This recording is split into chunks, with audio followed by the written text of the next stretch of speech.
Olá, olá! Seja muito bem-vinda a mais um episódio do Volte Pra Si.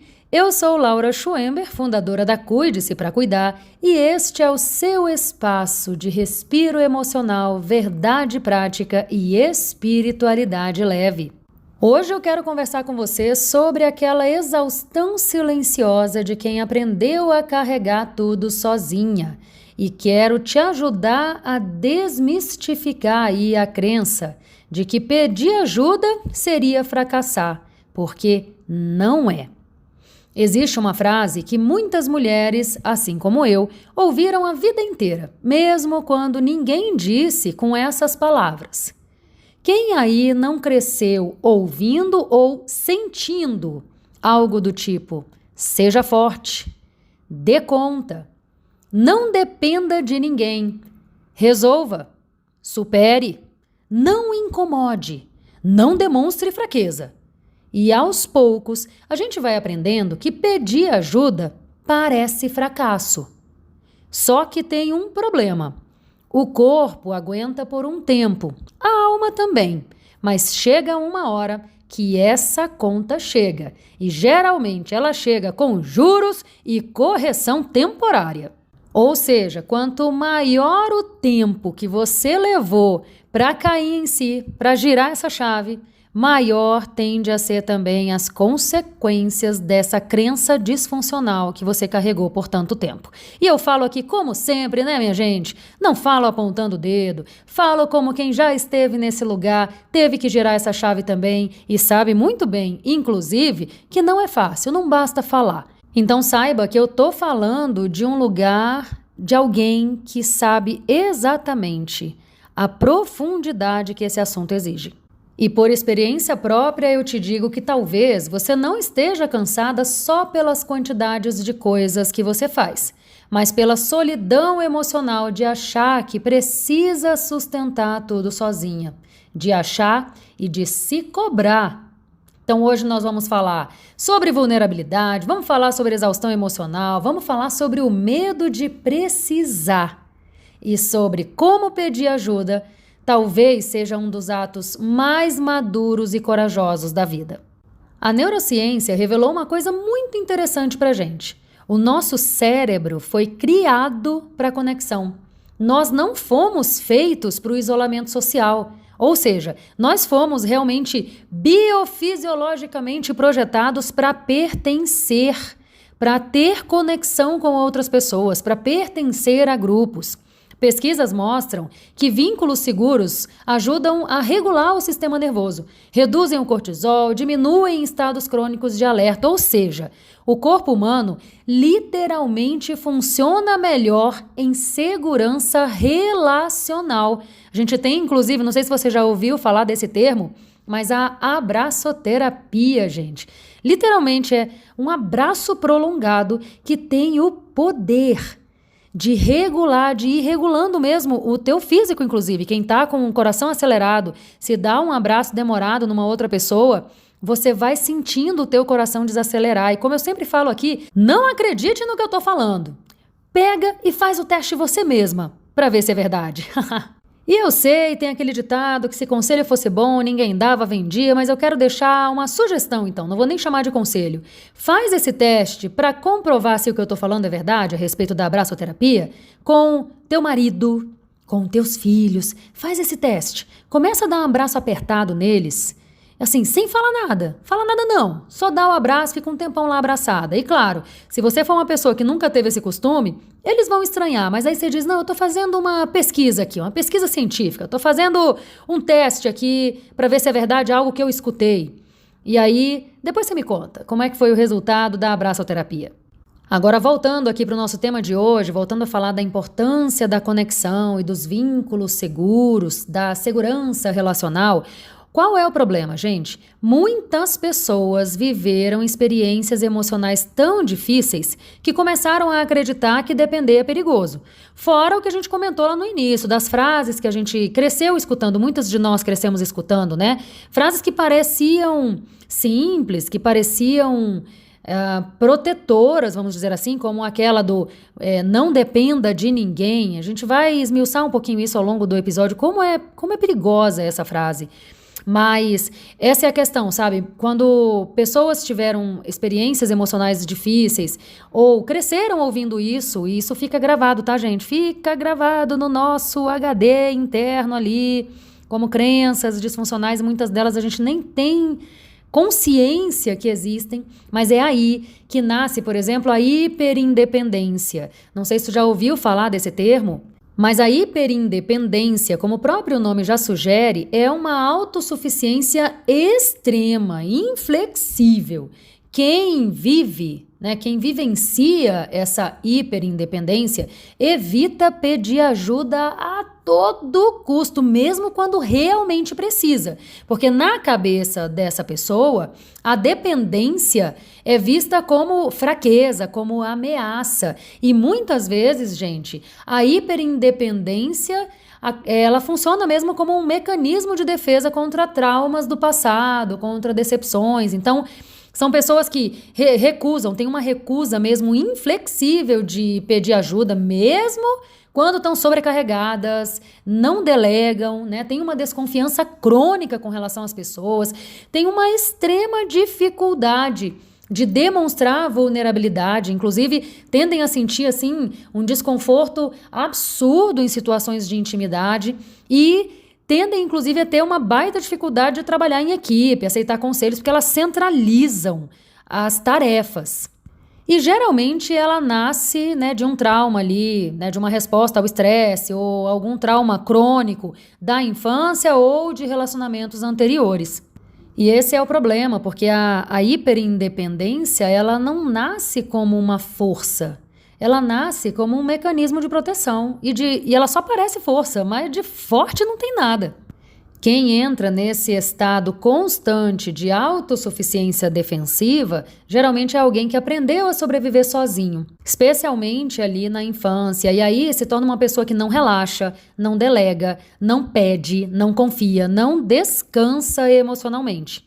E esse tipo de atitude, gente, vai completamente contra a nossa natureza humana. Quando a gente vê ali a teoria do apego, do John Bowlby, o que essa teoria do apego diz, Ele desenvolveu para explicar como os vínculos emocionais formados na infância influenciam a nossa forma de nos relacionar para a vida toda.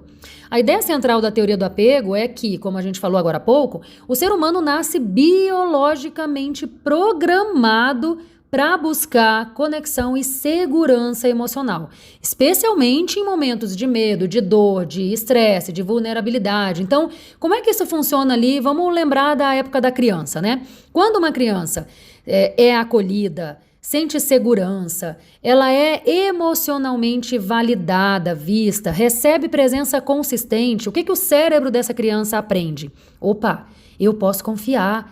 Ai, eu tenho adultos aqui, eu tenho pessoas aqui para me ajudar, eu não preciso enfrentar tudo sozinho. E isso gera o chamado apego seguro. Qual o problema, minha gente?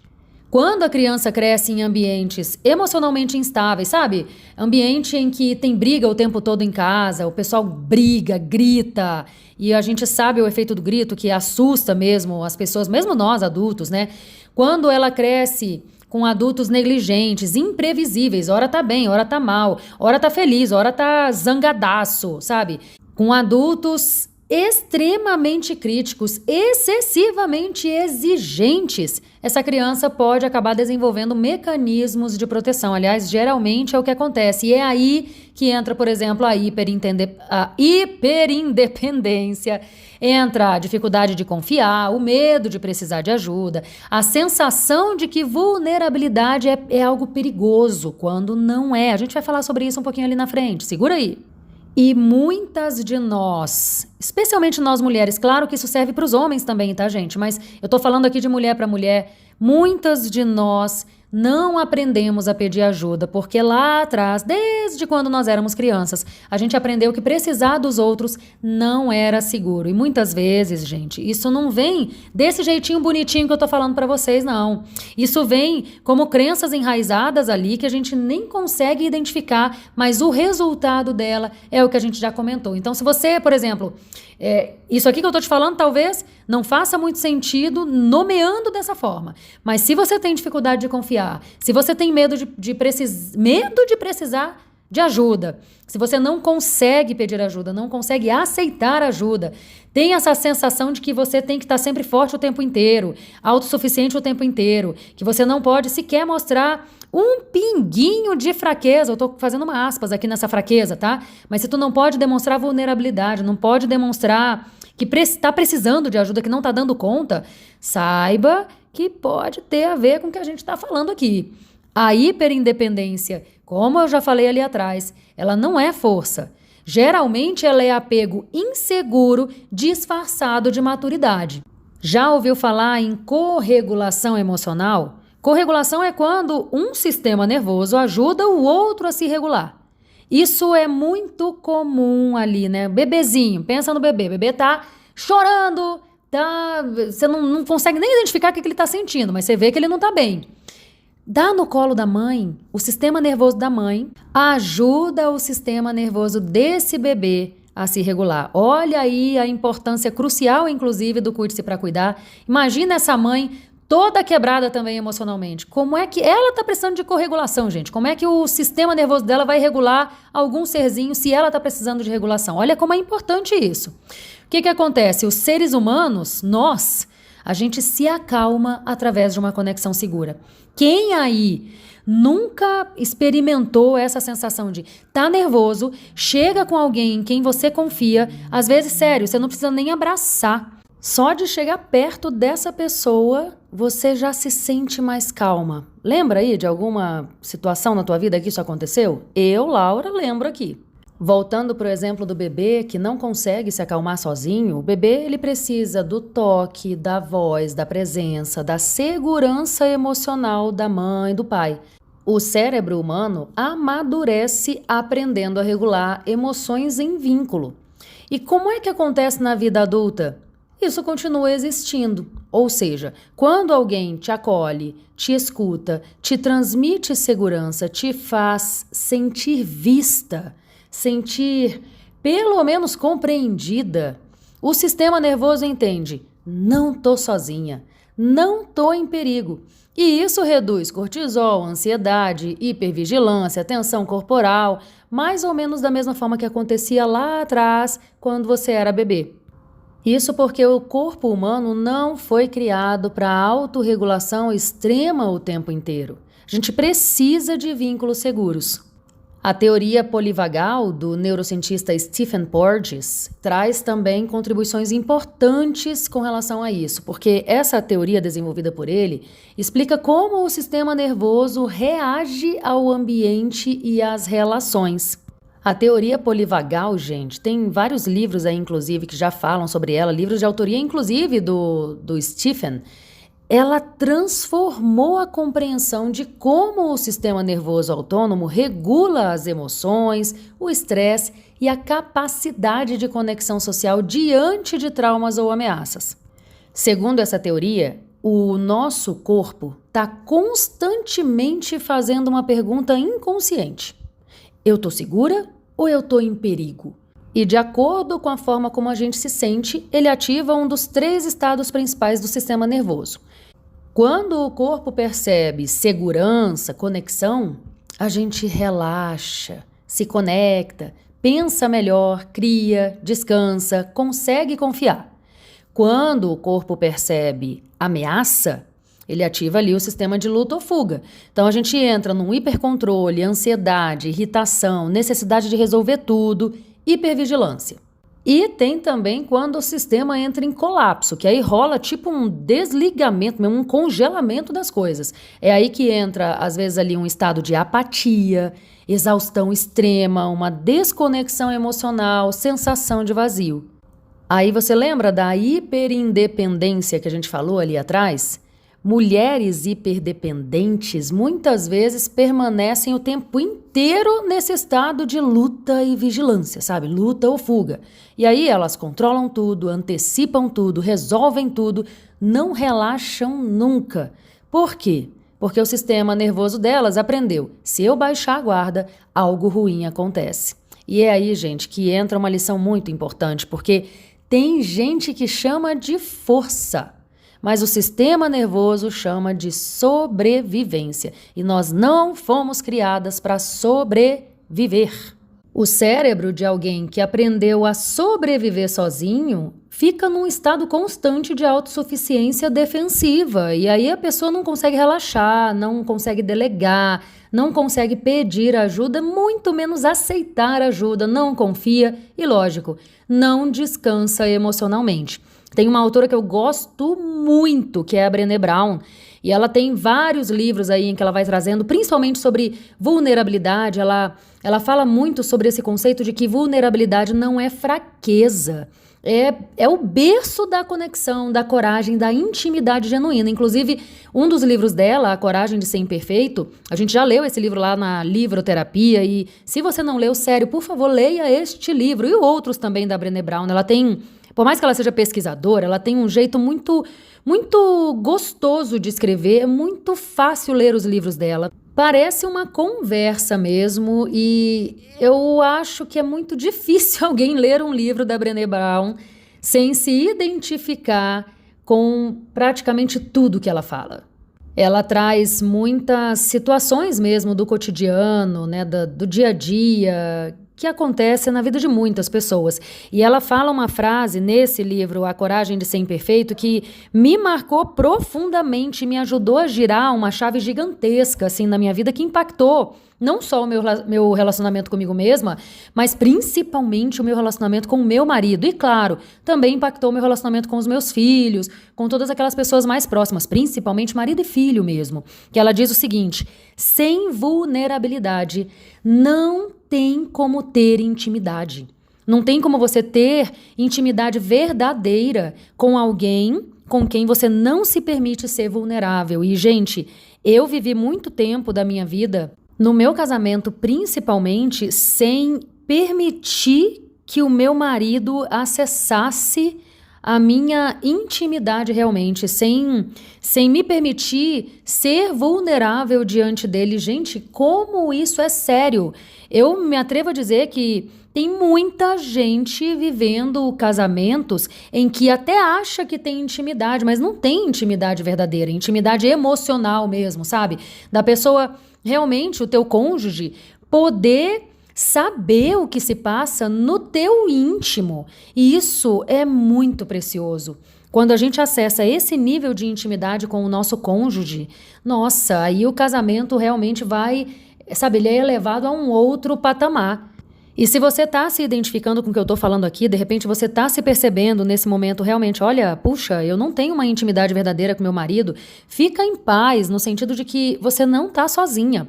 Agora, a gente não tem como mudar o que aconteceu até aqui, mas a gente sempre consegue construir uma nova realidade, né? Fazer algo diferente a partir de agora para que a gente tenha eleve ainda mais o nosso nível de relacionamento. E é isso que eu já deixo de sugestão para você. Com a ressalva importante de que você tenha também paciência contigo mesmo, inclusive nesse processo. Lógico que não vai ser da noite para o dia que você vai conseguir fazer isso. É realmente uma construção, é um processo. Então, usa e abusa mesmo de podcasts como esse, né, o Volte para Si, conteúdos de inteligência emocional, de autoconhecimento, que te ajudem a se fortalecer no meio do processo. Inclusive, você podendo, entra sim num grupo, num ambiente fortalecedor, porque o ambiente fortalecedor é primordial para que a gente não esmoreça no meio ali do nosso processo. Realmente nos fortalece demais. Eu, Laura, sou fruto de ambientes fortalecedores, não só que me fizeram a chegar onde eu estou hoje, mas que me mantêm caminhando também. Até hoje eu faço parte intencionalmente de vários grupos fortalecedores que me fortalecem nas mais variadas áreas da minha vida. Tanto é que nós temos o CLAM, o Clube de Autocuidado da Mulher, justamente por causa disso, por essa consciência que eu, Laura, vivo na pele. E já vejo, graças a Deus, outras mulheres também usufruindo desse ambiente fortalecedor, se fortalecendo nessa caminhada do autocuidado real. Porque a gente vive numa sociedade muito louca, né? Na sociedade que a gente vive, a gente acaba romantizando mulheres fortes e não acolhendo mulheres vulneráveis. Mas nós somos realmente a mudança que a gente quer ver no mundo. Comecemos nós a fazer esse movimento. Comecemos nós a valorizar a vulnerabilidade a partir desse conceito de que ela não é fraqueza, pelo contrário. Só uma pessoa muito forte, inclusive emocionalmente, se permite ser vulnerável. Não seja você mais uma mulher que aprendeu a performar força e vai continuar performando força enquanto adoece em silêncio. Rompa esse ciclo, se recuse a continuar desse jeito. E aqui entra uma parte muito importante que para mim faz toda a diferença, que é a espiritualidade saudável, né? A partir do Evangelho da Graça, eu não conheço forma melhor da gente acessar Deus e acessar essa espiritualidade, porque Jesus nunca ensinou a autossuficiência. Pelo contrário, lá em Gálatas 6:2, a Bíblia diz assim: levem os fardos uns dos outros e assim cumpram a lei de Cristo. Eu estou lendo na versão NVI, tem outras versões que dizem levai as cargas uns dos outros, ou seja, pedir ajuda, oferecer ajuda, né? E oferecer ajuda e se permitir ser ajudado é bíblico, gente. Lá em Mateus 11:28 tem aquela famosa frase também que diz: venham a mim todos os que estão cansados e sobrecarregados e eu darei descanso a vocês. Vou continuar lendo o 29 porque é muito maravilhosa essa passagem, porque diz assim, ó: tomem sobre vocês o meu jugo e aprendam de mim, pois sou manso e humilde de coração, e vocês encontrarão descanso para a alma, pois o meu jugo é suave e o meu fardo é leve.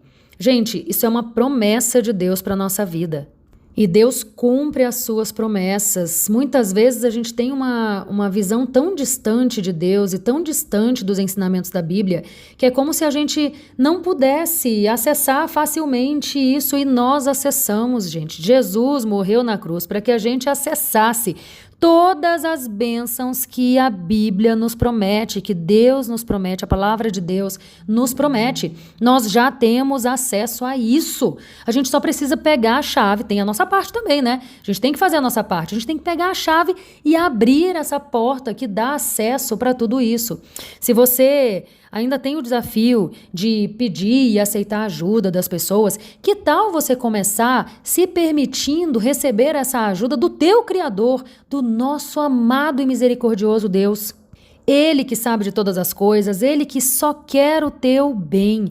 Nada ruim vem de Deus, tudo que é bom vem dele. E muitas vezes, olha só, Ele que é o nosso Pai Celestial, a gente não consegue pedir ajuda para Ele. A gente acha que tem que cumprir quase um ritual sagrado para falar com Ele. Gente, esse ritual ficou lá na era da lei, hein? A gente vive a aliança da graça. Jesus veio para firmar essa nova aliança, que já nos concede esse acesso por meio dele. Se eu falar, Deus, em nome de Jesus, me ajuda, Pai. Acabou, ele já está me escutando. Você não precisa de grandes termos, não precisa de orações mirabolantes. Experimenta aí. Fecha teus olhos, só fala: Deus me ajuda, Pai, me ajuda, Deus, me ajuda a ver como eu saio desse limbo que eu tô. E eu tô compartilhando com você agora, gente, ó, sem querer, a oração que eu mais fazia na época que eu tava no fundo do meu poço. Eu não conseguia ver luz, eu não sabia mesmo como é que eu saía dali, o que eu tinha que fazer, qual era o próximo passo. E a minha oração era essa para Deus: Deus, me mostra, Era até hilário, porque eu falava assim: pelo amor de Deus, Deus, me mostra. Mas Ele me mostrou. Ele usou uma pessoa para jogar a corda no fundo do poço que eu tava, para eu agarrar essa corda e subir de lá. Esse é o ponto. Deus ouve as nossas orações, mas olha só, Ele não manda um milagre às vezes como a gente está querendo. Ele não, no meu caso ali, usando o meu exemplo do fundo do poço, Ele não me fez flutuar até sair do fundo do poço. Ele usou uma pessoa como instrumento dele na minha vida, e Ele adora fazer isso, né? Nós estamos aqui para isso, tá, gente? Sermos realmente instrumentos de Deus na vida das pessoas, né? Umas das outras. Mas Ele usou uma pessoa para jogar a corda. Eu tive que agarrar a corda e eu tive que escalar, subir essa corda, que é cansativo, mas eu tive que fazer a minha parte. O que eu tô querendo dizer para você? Às vezes você está até pedindo a ajuda de Deus e não está conseguindo ter olhos para ver a ajuda que Ele está te mandando. Não adianta se iludir achando que você vai ficar sentadinha só pedindo para Deus fazer algo na tua vida e Ele vai fazer enquanto você está sentada. O milagre vem no movimento, então levante-se. Levante e ande, como Jesus falava aí para os paralíticos. Às vezes a gente está paralisado mesmo na nossa vida. Eu vou encerrar, gente, esse podcast aqui, senão ele vai ficar com 30 minutos, Senhor! Mas eu senti que eu tinha que ter falado isso aqui no final. Tenha em mente que Deus não nos criou para vivermos sozinhos, vivermos isolados, muito menos dar conta de tudo. Você viu aí, ó, é bíblico ajudarmos uns aos outros. Pedir ajuda é um ato de consciência, eu diria até mais, é um ato de obediência, já que está na Bíblia isso. Pedir ajuda não significa incapacidade, significa reconhecer a nossa humanidade. E nem de longe é sinal de fraqueza ou de incapacidade, como eu já falei aqui. Aliás, às vezes, pedir ajuda exige muito mais coragem do que continuar fingindo que está tudo bem. Maturidade emocional talvez seja reconhecer justamente que você não pode e não precisa carregar tudo sozinha. Porque pessoas emocionalmente saudáveis não são as que nunca precisam. São as que aprendem a se conectar sem vergonha, sabendo que a tua identidade não está aí, não está no quanto você faz, no quanto você consegue fazer sozinha, no quão forte você parece. Não é isso que te define. Então, se você hoje está cansada, talvez a pergunta não seja como eu aguento mais, como eu posso ser mais forte. Talvez a pergunta que você esteja precisando se fazer seja por que eu continuo tentando sustentar tudo sozinha? Você não precisa merecer cuidado pelo excesso de esforço. Você já merece, porque você é criação de Deus. Você é humana e você é amada e você é merecedora em Cristo Jesus. Essa, inclusive, é uma das formas mais profundas de autocuidado, sabia? Permitir que alguém caminhe com você. E se você quiser caminhar junto comigo, vai ser um prazer te receber no Clube de Autocuidado da Mulher. Dá uma olhadinha no link que fica aqui sempre na descrição. Veja o que você acha da proposta. Se quiser caminhar diretamente comigo, pode fazer a tua aplicação para mentoria individual. Eu estou ainda com algumas vagas abertas para acompanhamento individual. Enfim, o importante é o seguinte: levante e ande. Dê um passo. Faça o movimento, porque os milagres acontecem no movimento. Não adianta você ficar parada. E lembra que ambiente fortalecedor faz toda a diferença. Se por algum motivo não for possível você vir para o clã nesse momento, procure uma outra comunidade aí, talvez na tua cidade, ou até uma comunidade online, mas seja intencional em estar em ambientes fortalecedores. Você não vai se arrepender. Se esse episódio falou com você, compartilha com alguém que vive tentando ser forte o tempo inteiro. Essa pessoa certamente está precisando de um ambiente fortalecedor também e quem sabe vocês não podem se fortalecer juntas. E lembra, voltar para si também é reconhecer que ninguém foi criada para caminhar sozinha.